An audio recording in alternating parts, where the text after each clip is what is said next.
Alhamdulillah hari ini pemerintah Kota Banda Aceh sudah menyiapkan chamber ruang steril untuk setiap tamu yang datang ke ruang-ruang publik.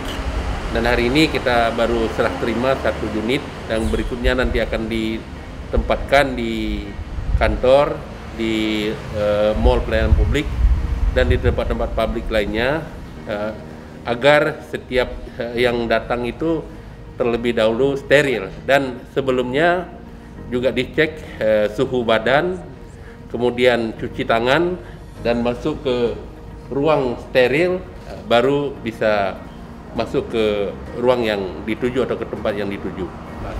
Insya Allah dengan adanya alat ini kita akan semakin jauh dari virus COVID-19 ini, insya Allah.